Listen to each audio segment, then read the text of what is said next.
We just played a month worth of board games, starting out with a really accessible area control game and a video game adaptation that's really good. But there's a caveat.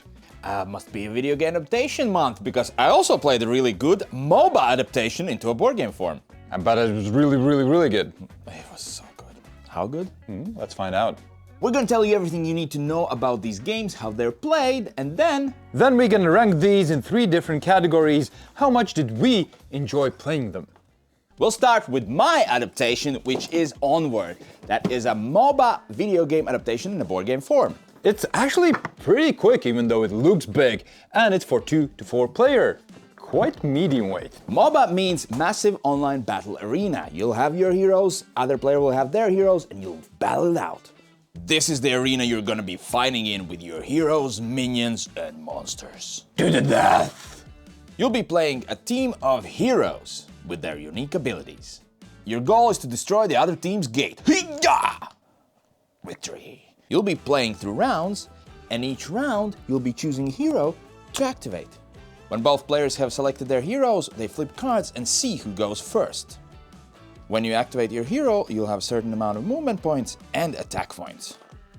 If you played any of the video game versions of MOBA, Dota or League of Legends, then you know what's going on. You have the creeps or minions pushing onto the other gate and trying to destroy the towers to get closer and closer and closer to the enemy gate to destroy. And that's just the basic. There are many things going on. For example, you can upgrade your heroes, you can kill monsters to collect money and then spend that money on different items that give you superpowers. Each of the heroes is somatic, there's so many things, but it's still very accessible. But is it good?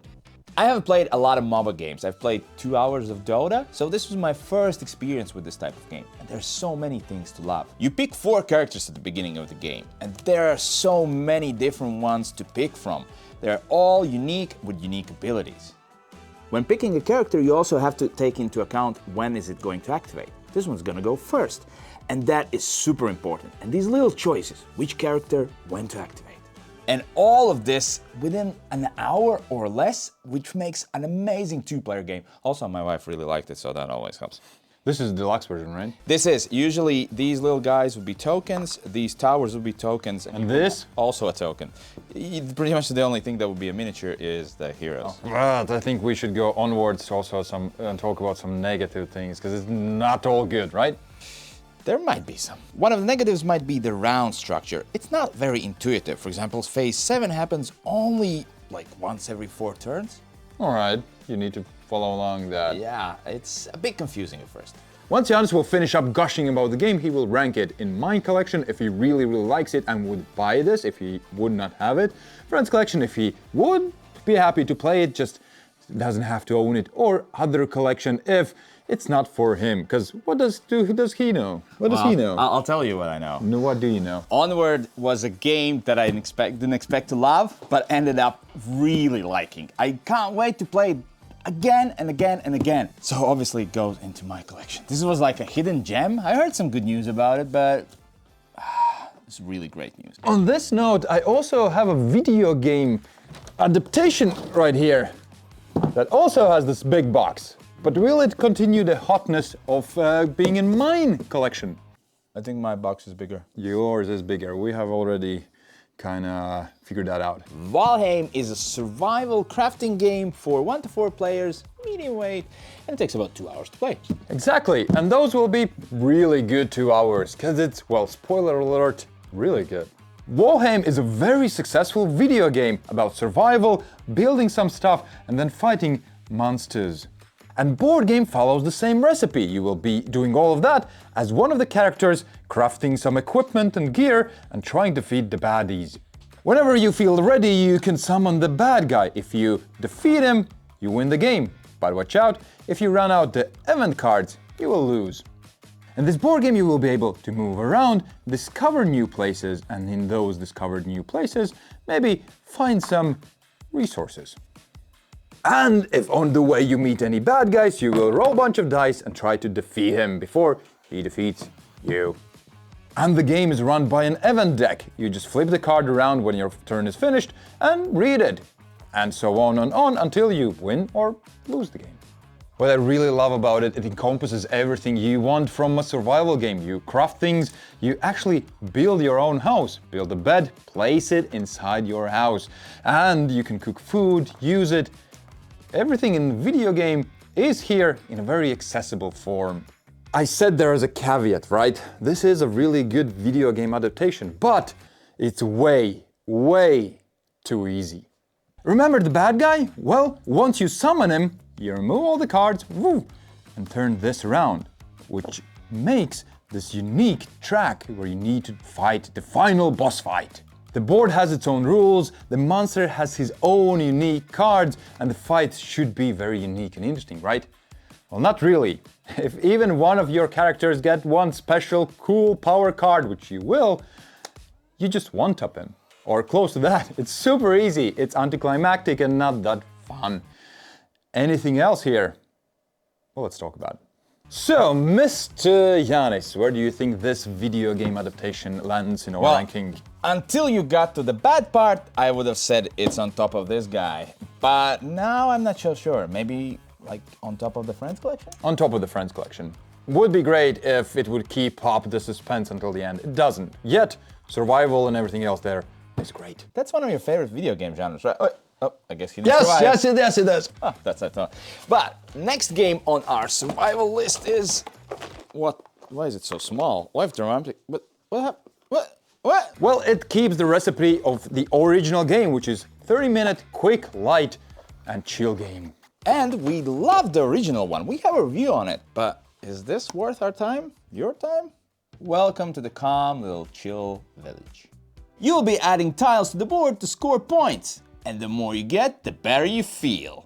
All you do on your turn is flip over a tile, add it to the board, and hope you've created an objective. 1, 2, 3, 4, 5. 5 is what I need. Boom, boom, boom. Party. After each game, you will count up your points and then unlock new stuff for the next game. And if you do really good, you might even unlock this secret envelope. So is the little brother worth your time? No, I think this would be our choice always before this. Yes, this is cheaper, yes, this is smaller, but there's less stuff in there, right? Here you unlock bunch of stocks, open up boxes, it feels exciting as well as it was very novel once it came out. Now when you have played that one, this feels very sameish. So not much to add. Since I like that better and we have that, there's no need for this. But if a friend had it... Oh, we would play it, definitely. Because we still like Dorfromantik. It's a nice, relaxing game to play with your family or your significant other. Oh, and it's the second cooperative game. How long do you think we can keep up the streak of cooperative games? I think we're done. Nah, not even close, because mine third cooperative board game, but fourth game is gonna be Take Time. You take some time and go there. I'm gonna take the time to explain how much time does this take time to play. And it takes 30 minutes or less. It's for 2 to 4 players and it's very light. And it's one of the most thrilling new card playing games out there, cooperative ones. It's just fun, it's good. Again, spoilers.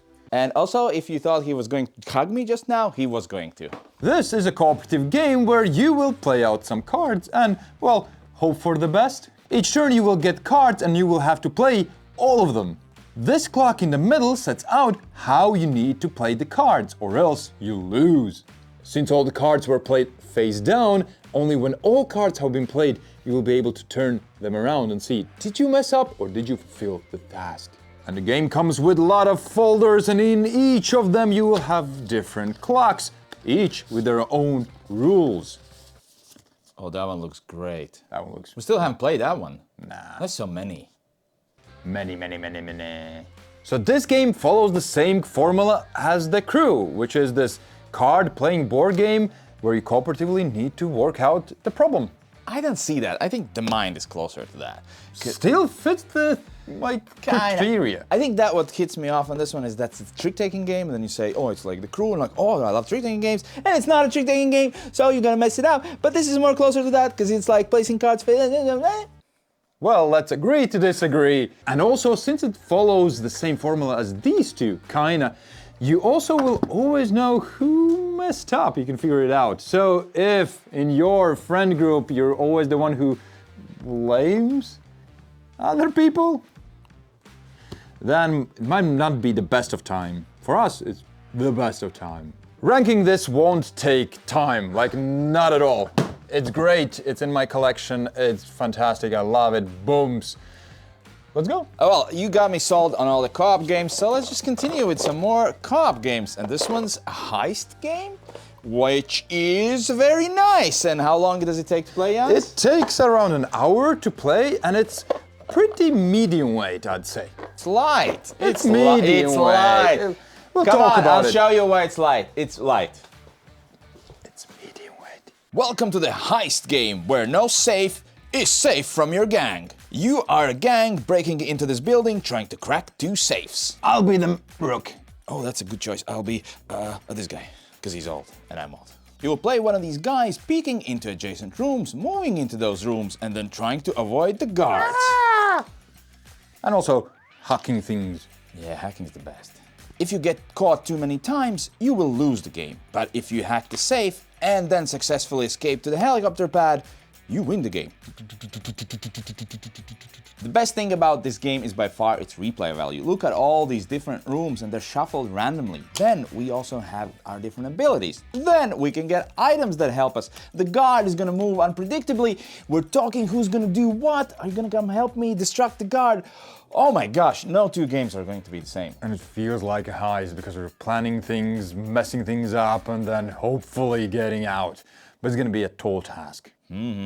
One of the negatives might be that the suggested 3-floor layout is just too long. Just switch immediately to the 2-floor layout. It's quicker, faster, and more engaging. Burgle Bros is your heist game that you never knew you wanted, but you should try. I love co-op games, and this game does one of the things we've never seen before, where if you don't have an action to do, you can draw a special ability card. It's like you never waste your actions. It's never like, oh, just guess do nothing. So I would always play this. This is great. And what's your next pick? I would say surprisingly good. All right, just as surprisingly good as this game. Second edition of Rurik. Also, I don't think the statistics here are totally legit here, is it? No, Is this no, light? no. Does this take only 1 hour to play? Close to that. And is it for 1 to 4 players? No, So what is it then? it's my laziness of forgetting to change. No, that's okay. Just tell us. Just tell us now. So- I think it's close to hour and a half. All right. All right, it's medium weight, maybe Okay. to the heavy side. No, medium weight. Okay. And player count, I think it's 2 to 4. Looks good to me. Go tell us about it. This is your chance of being the king of Eastern Europe. You will be playing a faction that tries to upgrade and take control with its unique leader, like Yaroslav. Yes, you will be fighting for victory points, but to get those, you will be climbing these tracks. You will try to rule more territories, you will expand your buildings, and you will try to do some kingly things. In order to achieve these things, you will create some armies, move those armies, then destroy anybody who wants to resist you, like those scammy rebels, and collect resources to build houses. Here's a little tiny palace that you built, and feel good about it. But in order to do any of those actions, you will bid for them. For example, want to attack? Well, you have to outbid the purple players 3 with a higher desk. For example, with a 5. And this whole bidding thing is super fun. Bidding for things, outbidding other players, and being outbid just to realize you completely messed up and bid for the wrong things. It's really fun. In all other things, this game is just a classic area control. Move your armies, fight. It's very accessible, easy, and there's a lot to like. Maybe nothing too special, but it's good, it's solid, it's clean. This game is the definition of friends category, meaning it's really, really good. I would play it anytime somebody else would suggest. Really good part is that I wrote my feedback to the authors, and they were really open to a lot of things, so they're actually exchanging and changing some things and improving, I think. So you're the designer of this now, right? Ooh, that sounds exciting. But anyways, it's really good. If you like area controls and want something accessible, I think you should get this. Sounds cool. I'm excited to play it. Plus, I love the historic aspect of it, so sounds good. So the next game is definitely also going to be something about history and stuff like that. No, and also, I don't know if you noticed, but he's gone. All of these games have been really good so far. I think it's time to change that. And the next game on my list is going to be Challenger's Beach Cup, which is the second version of it. Is it the better version? I don't know. Hey, it's super quick. It's for a lot of players, up to 8 players, and super light. It is essentially a party game. Okay, I lied. I know if it is good. I'll tell you. Welcome to the grand tournament where you're fighting the other team to get the big cup. You are this basic team of characters fighting out matches to score points, but during the game, you will replace those team members with these crazy ones. Like the frog? Remember, Giannis said this game is super light? Because all you do in your turn is flip a card, and then if your sum is higher than the other players, you get the flag. But then the other player goes, haha, he beat you. But then you get to go again. Haha, you beat him. And you go back and forth until the winner gets the cup. So where's the game? The game comes in building your own deck with these quirky characters with special abilities that break the rules of the game. That is fun.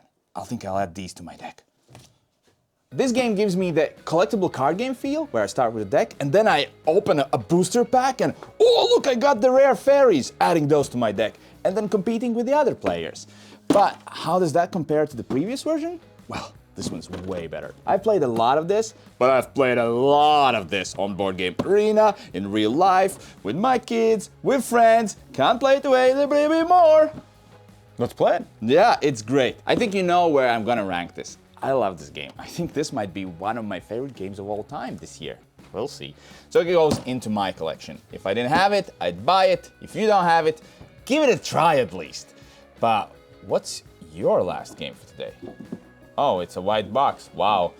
If you didn't have any games to present, you could have asked me. I would have lent you something. What do you mean? It's Robot Rescue, duh. No, Reactor Rescue, I mean.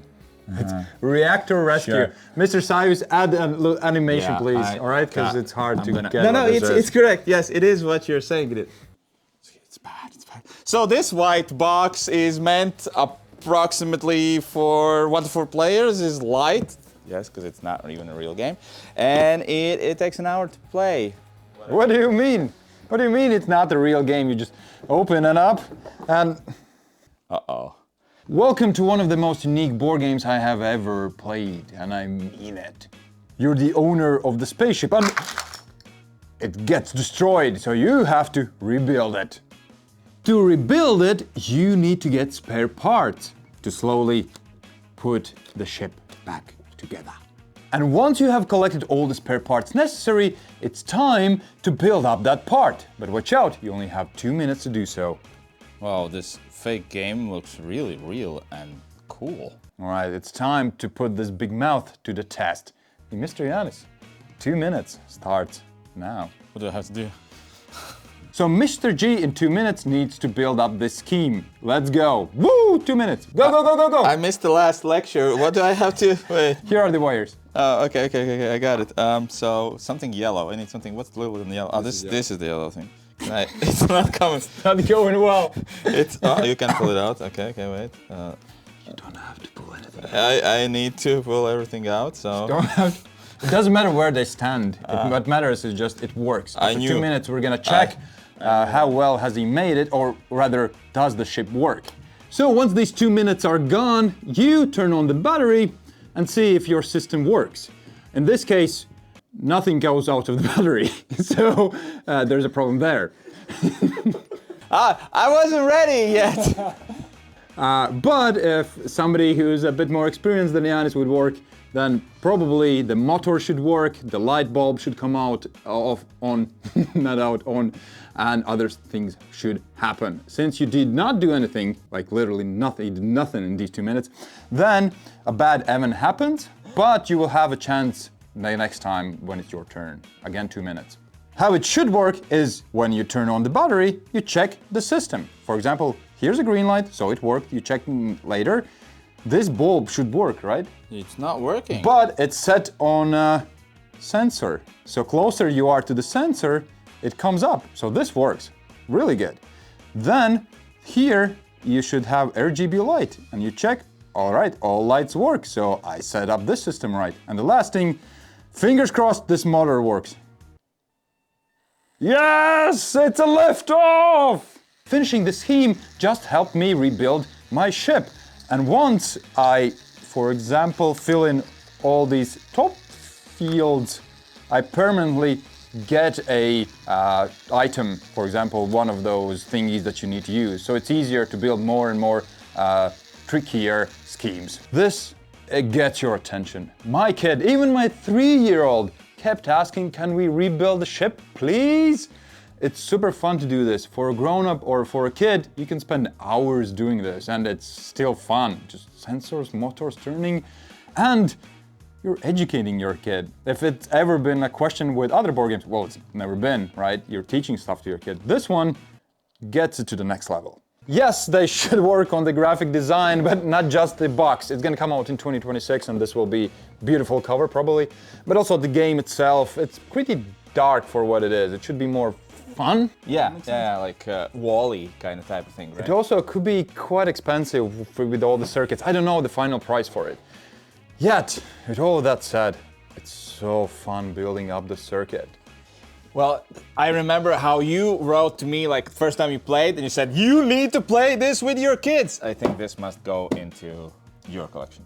Yeah, I think it's in my collection. The card play itself is fine, but definitely the circuit building, I've never seen it before in such a fun way. So I'll add it to my collection. I feel like respect for the people who built it, because my 3-year-old constantly asks me to play it, and that's a win in my book. Your kid is the smartest, the beautifulest, the strongest, the best kid in the world.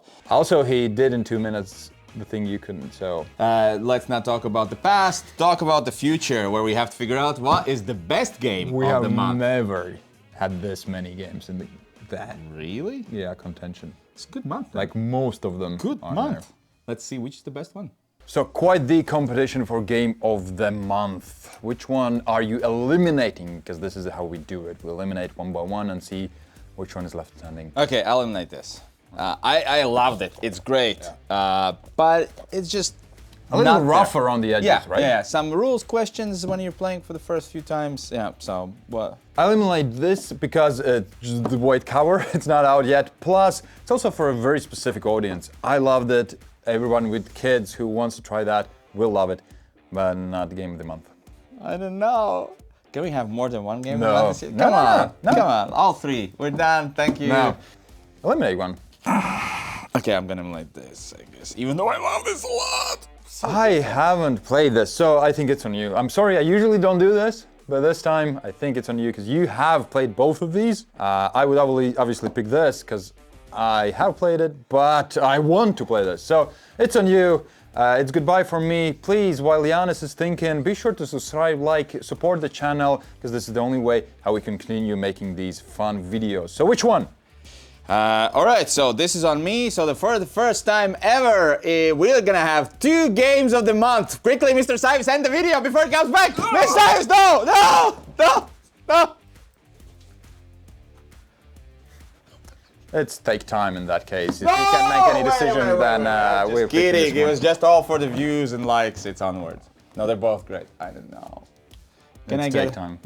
No, we should take time and think how we're Done gonna move already. onward with Thank this. you. No, it's take No. time.